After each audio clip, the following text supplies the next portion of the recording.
Hello and welcome along to Canterbury Live. I'm Lisa and I will be your host over the next few days while Andrea is away on holiday in Fiji. Don't worry, she definitely hasn't forgotten about us. She has left me some beautiful pamper packs to give away to you viewers at home, just to, sort of enjoy her holiday with her. So all you need to do is find the keyword, which Andrea has sent in a lovely photo for you to see. The keyword today is bulla. Okay, there she is, looking fantastic on her holiday, enjoying herself. So the keyword is bulla. All you need to do is ring in to Marianne on 3777 003 with the keyword bulla. And you will go in the draw to win a beautiful pamper pack. I'll announce the winner of the bulla keyword tomorrow because we had such an overwhelming response from yesterday's keyword. We decided to give another pack away on that keyword. So the winner for the pamper pack for today's show is Dorothy Thompson. Congratulations, Dorothy. That will be coming out to you. So the pamper packs are coming from Pure Fiji. Let's check out their video.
Absolutely gorgeous. I hope Andrea is enjoying her time. So don't forget to call up with the keyword bulla.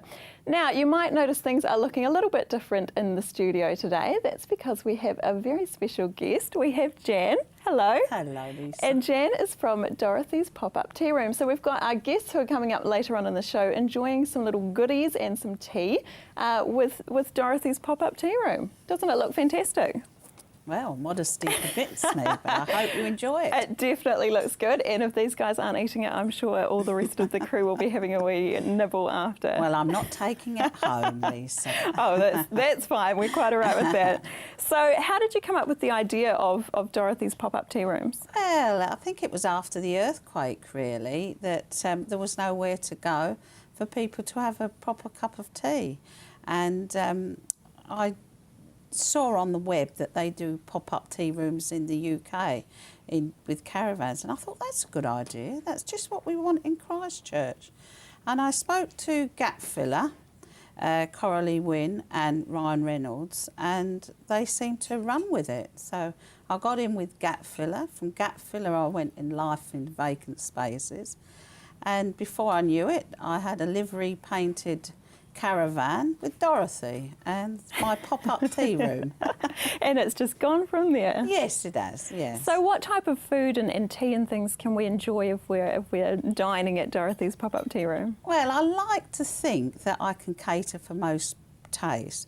As the name suggests, it's a high tea, so mainly it's sandwiches, scones, cream, cakes, and I all do the lovely things. Yes, all the naughty things, the naughty things we need. Teas, and if needs must, coffee, and all natural cordials, and that they're produced locally, well in Nelson, and local jams. I try and get produce as locally as much as I can. Good, I like to hear that. Yes, so that's how we, what we do. We do like high teas. And do you make all of these treats yourself? Oh yes, yes. Well, it's got to be. I mean, there's no point having a high tea then nipping down New World and getting a sponge. Popping down and picking it up. Well, I'm very impressed that you managed to make all of these yourself. Well, my mother, Dorothy, was a good baker. I see. I see where the name comes from. Must be in the genes. So where could we find you?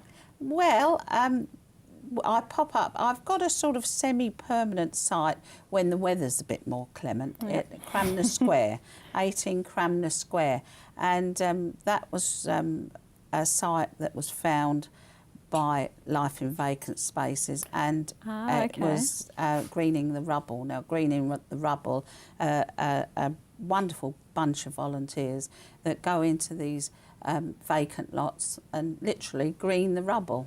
And we thought it would be a good idea for Dorothy to pop up in any spaces where greening the rubble has greened. I love it. So do you have a Facebook site that people can go to check out what you're doing? Yes, we do, and that's my main sort of source of advertising at the moment. So it's Dorothy's Pop-Up Tea Room. Please like Simple. me. That's nice and easy, isn't it?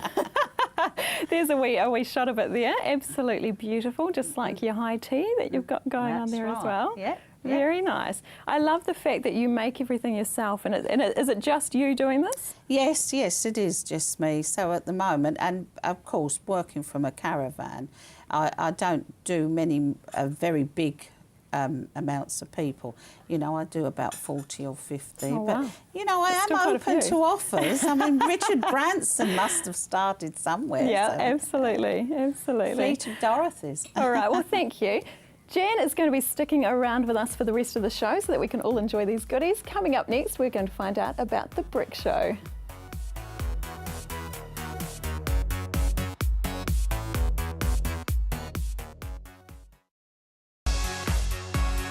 Canterbury Live coming to you daily at 4:30. It's all about what's happening in your region, Canterbury, what's hot, what's not, and much more. Canterbury Live.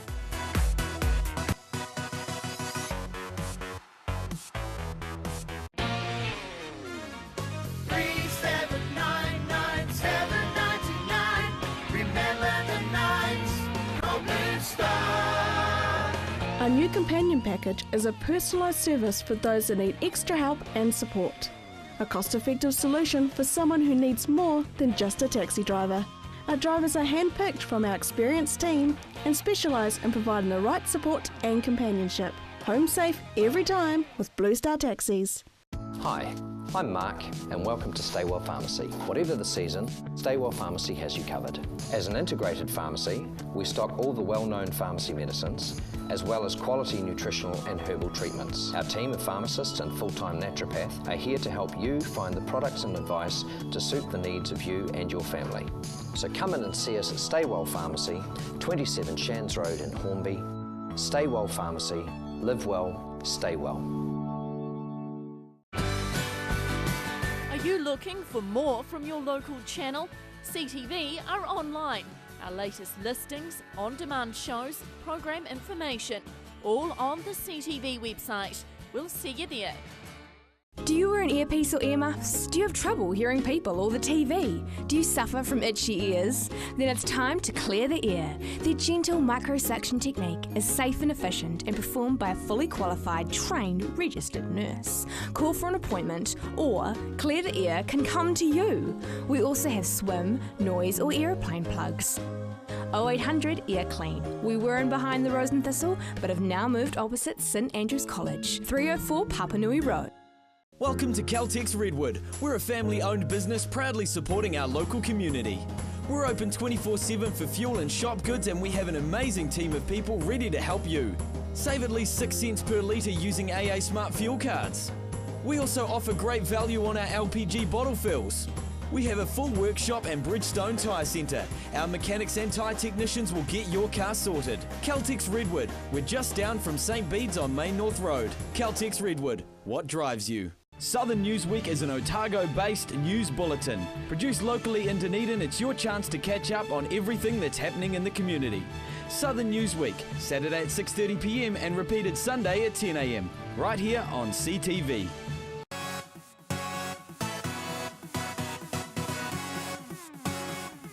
Hello and welcome back. Joining me now, we have the lovely Rachel, who's a bit of a Lego enthusiast, aren't you? Yes. And we've also got Robin. Hello, and you're from Autism New Zealand? That's right. That's right. She's going to be chatting to us during this as well. Now, Rachel, what can you tell me about the Christchurch Brick Show? Well, it's the largest brick show of its kind here in New Zealand, and we've got 1,500 square metres of Lego madness. Oh my goodness! All in one place. Oh wow! So when is it happening? It's this weekend, this Saturday and Sunday. Oh, very soon. She's got a plan that goes good. We've got Rachel's kids in here as well. We've got Ryan and Amelia, who I understand are actually putting some displays into the show as well. Yes, that's right. Amelia's built up a Friends display, so she's used all the Friends models, and she's created a big scene layout there for She looks like she knows what she's doing, doesn't she? She does. She's been working hard on it. So it's happening this weekend. Where is it being held? At the Wigram Air Force Museum. Oh, great. So we're open, the doors are open from 9 o'clock till 5 o'clock. Oh gosh, some people will be there the whole day. Yeah, I'm sure. So I know that Lego, you know, people have worked hard on these displays. They're looking amazing. Is it all about just watching and having a look, or are you allowed to touch? Are there things happening? What's going on? Well, there's quite a lot. So obviously you've got your displays like what Amelia's built to look at, but we've got a huge interactive element this year. We've increased this, doubled the size of the play area that was really popular last year. Oh, great, I can imagine. So 100 kgs of Lego's gone into that one. Oh my goodness. So that's for everyone to play with. Then we've also got Lego remote control cars to play with, to race around. Wow, the kids will be having a ball. Definitely. Then we've got someone's built a working spirograph. And someone else has got a hand stamping machine for the children to try out and get stamped. Perfect. We've got some photos up at the moment. So these are from displays that you've had in the past, is that right? Yes, that's correct. So that display up there was with Toy World last year with the Guess the Bricks and the model competition. Okay. So this year we're using a house that I've built, which is a replica of our house in Rolleston. Now, it's funny you say that because I didn't realise until I did start chatting to you that I have actually seen your house. I've been to your house and because I came to see the Lego display that you had, that was a model of your own house. Yes, it was. So, yeah, I found that quite interesting. So I've already seen it. Yeah, you have. So that one will be in the show on the weekend? Yes, it will be. And people can guess how many bricks are in that model. Oh, cool. So Toy World are running that, so yeah. Oh, great. Now, it takes people a while to put these displays together. Is there any kind of recognition for that? Can they win prizes? What's going on there? Definitely. There are all sorts of awards available, and we've got two guests that will be at the show. So we've got Hendrik Anderson. He's from Lego. From overseas anyway, and he's involved with designing the Lego City displays. So he's coming along. Awesome. And then we also have returning Ryan McNaught from Australia. He's the only Lego certified professional in the Southern Hemisphere. Professional. That's correct. So those two are going to be working together to go around and judge all the displays. Pick a winner? Yeah, definitely. That will be difficult. Well, it's a Saturday night. We've got an award ceremony for that. But importantly for this year, something that's quite new is we've got the People's Choice Award. So as people come in, they're going to be given a wee Lego brick. And every exhibitor has nominated a model, and there will be a bucket beside that model, and people can choose which one they like the best. Great, so the people coming along get to have a say in the one that they like best. Definitely. Now, we have got Robin here. You're from Autism New Zealand. How are you involved with the Lego Brick Show this year? The Lego Users Group are very generously donating all the funds raised this year to Autism New Zealand. Oh, that is amazing. With the aim that we are going to be establishing a Lego club, a Lego group for some of our young children who have autism. And the idea behind that is that it helps them build team skills, it helps them with their social skills. Absolutely. And Lego is often a favourite amongst children with autism. It definitely is, and it has been for a long time. Oh, so that is great. It's the start of a wonderful partnership, I think, between the Lego Users Group and Autism New Zealand. That's great, and I think you're going to be quite involved with that too, aren't you, Rachel? Yes, so I'll be working to design a program to give to these children. It's already running up in the North Island, and I'm hoping to pop up there and see what they're doing. And I can see that the Lego is already working with these ones, isn't it? It keeps them busy for hours. Definitely. Now, you have very kindly brought along some family passes for us to give away, so thank you for that. So all you need to do is give us a call on 3777 033 and just say you're calling up about the Lego show, and we will draw the names from that and give out 2 of these passes. So that's this weekend, isn't it? Yep. And do you want to just tell us again where it is, how much it is? So it's at the Wigram Air Force Museum, and so it's $4 for an adult and $2 for a child, and it's free parking this year as well. Free parking, always a win. Yep. Well, thank you so much for coming in. If you come back after the break, you'll be joining me for a bit of first aid fun with our lovely Christchurch St John Cadets of the Year.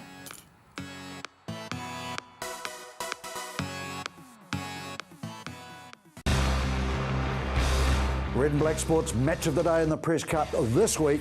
It's on our screen, Sunday 12:30, 5:30 replay on the day, and 7 o'clock next Thursday night. Catch the match.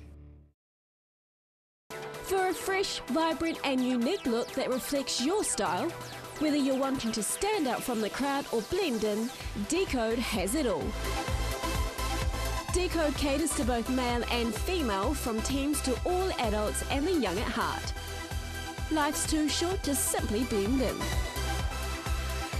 Shop online at decodefashion.co.nz or in store at 220 Stafford Street, Timaru. Located at the foot of the Port Hills, Berrymead Golf offers a spectacular location for any occasion. Make a dream wedding a reality with private use of our green function room, outdoor garden courtyard, large marquee and stunning gazebo. Or for your next conference, enjoy the relaxed atmosphere of Berrymead Golf, offering a private, spacious conference room with special deals to make any break a true break. All with customised catering from the Wow Cafe. Ferrymead Golf, 50 Ferrymead Park Drive, right next to the Ferrymead Heritage Park. Pestral has the latest technology that repels rats and mice and even helps control cockroaches. Covers walls, ceilings and open spaces. Combines electromagnetic, ultrasonic and ionic technologies. Harmless to pets and people, just plug it in. Order your Pestral rodent-free today. Now $149.90 plus courier. Order within 20 minutes and get it courier free. Call 0800 88 88 44 or go to pestral.co.nz. Flash news set, isn't it? Red and Black Sport gets a new title as well, but we'll still be talking every week to the movers and shakers in sport. Red and Black Sport, Monday nights, 7:30 here on CTV.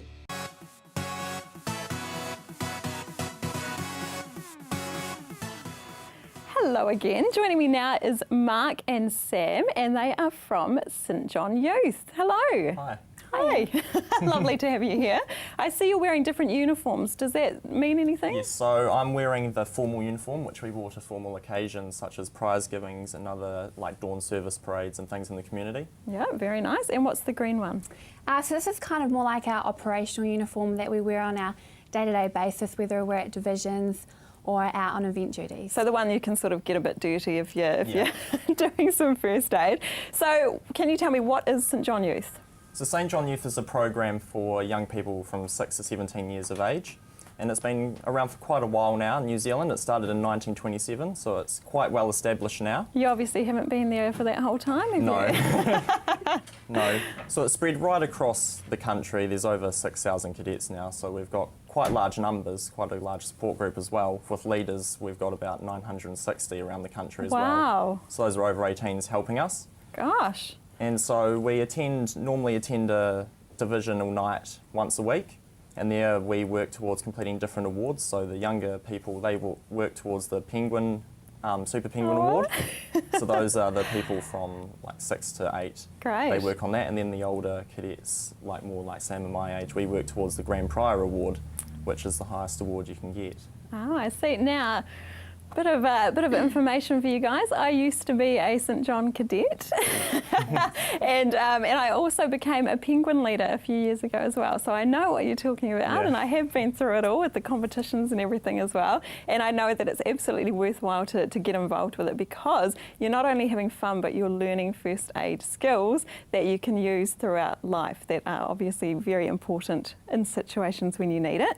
So what does it mean to be Cadet of the Year? So Sam, you are the Deputy Cadet of the Year, and you are the Cadet of the Year. So that's the Christchurch Cadet? Yes, Christchurch, yeah. So that's for what our does it district. mean? So it's a really awesome role to have. So basically we're acting as our ambassadors for youth, Great. So we helped promote the program to the younger kids who aren't in it yet, to try and show what it's all about, as well as try to find interesting ways for the current cadets and make it a more fun program.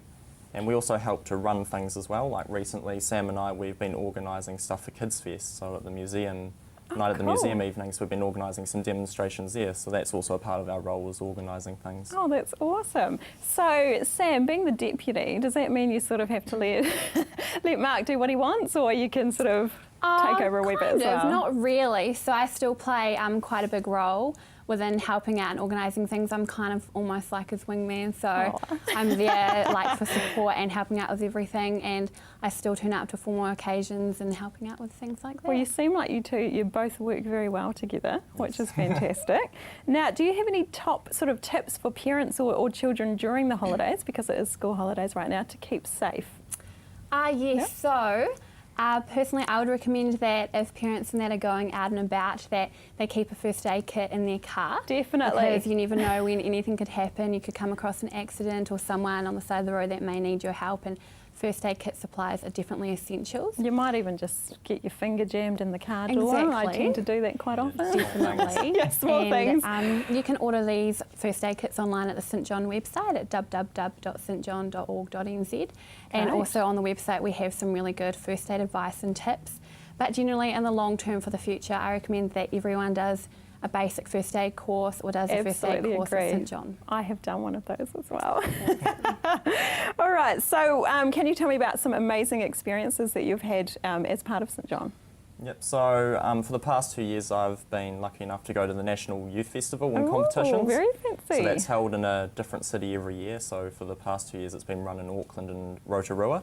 Oh. And Sam and I have also been lucky enough to be able to compete at that as well in the competitions, which is an awesome experience. How did you go? We've been in the winning district region for both years, so the South Island region has luckily won for the past 2 years, which has been awesome. Obviously doing something right then, aren't we? Yeah. That's good. So if there are some kids out there who are interested in getting involved, how would they go about doing that? So we have the website, which is also for youth. So Sam said before, there's the website for all of St John. There's also a youth one, which is youth.stjohn.org.nz. And you can also ring up the number, which is 0800 St John, and then ask to talk to community Easy enough programs. to remember? Yes. Cool. Now, I remember I used to go on camps and things and do all sorts of exciting stuff. Does that still happen?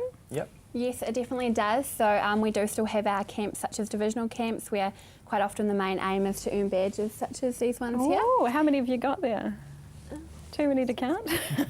10 so far. Oh, wow. And obviously having fun at the same time. Yep. We also have leadership development camps, so that just works on developing leadership qualities within the individual cadets, such as communication skills, general life skills, first aid, and so on. And now coming up through youth, we have youth and events. So people like myself and Mark, who are above the age of 13, who hold a current first aid certificate, can go out to events in the public, such as rugby games, national tournaments, marathons, alongside ambulance staff and volunteers. And we can actually be there to supply first aid if anyone gets injured or hurt. And we currently in Christchurch have 50 active cadets involved, and last year we did 9,925 youth volunteer hours. Wow. That is amazing. So really good opportunities. Oh my gosh, absolutely. I definitely think that this is something that kids should definitely get into, because you're learning such vital information and great skills that you can take with you into any situation that you might need it. So absolutely, you guys have been fantastic. Thank you so much for coming today. And hopefully we'll have you back on the show again to see what's going on. Awesome. Thank you. That's awesome. So thank you very much for that. Thank you for having us. No problem. All right, now, just to remind you, we have our Pure Fiji competition going on, so call in with the keyword of Bulla into Marianne at 3777 003 to go in the draw to win your Pamper Pack. Remember, when Andrea does return, she will have a great big prize pack that you will also be in the draw to win. All right, now coming up on tomorrow's show, it's going to be an interesting one. We have Phyllis Brown back in and she will be discussing crystals with us. We're going to have a look at Shirley Intermediate School, and the gorgeous Gordon Finlater is going to join me on the couch for a bit of a chat. So that's all happening tomorrow, but I'll leave you now with the Rangiora Vet Centre. See you tomorrow.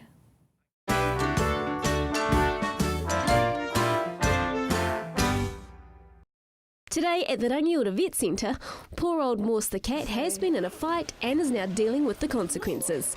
Sophie is going to check on his progress and see if he needs to have surgery or not. So poor old Morse had a cat bite last week. He's been picking on other cats in the neighbourhood, and you can see that's where it is there.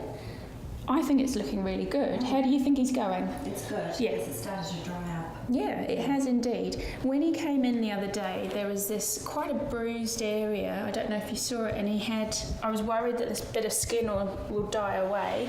And I think that's actually what it's done. And this scab here is all going to come away, so that will fall off. And it will leave a bit of a mucky hole underneath. Okay. That happens as a result. You can see where the other teeth were. So one tooth went in there, one was there, and that's the last one there. Okay. So some nasty cat's come and munched him. Obviously their teeth are really disgusting, and the bugs and bacteria from their teeth get almost injected under the skin. And then under the skin they form this beautiful environment there where they just multiply, and then you get a yucky pussy thing, and that's what would have burst out of there. When they fill up with pus, that pressure from underneath squishes the skin a bit, and it sometimes upsets the blood vessels, and that's why we tend to get a little bit of skin dying off as well, because the blood vessels have been squeezed, and the skin's lost its blood supply. Sometimes it's also to do with just the clamping of the cat's jaws as well. Not all cat bite abscesses make the animal sick, but a lot do.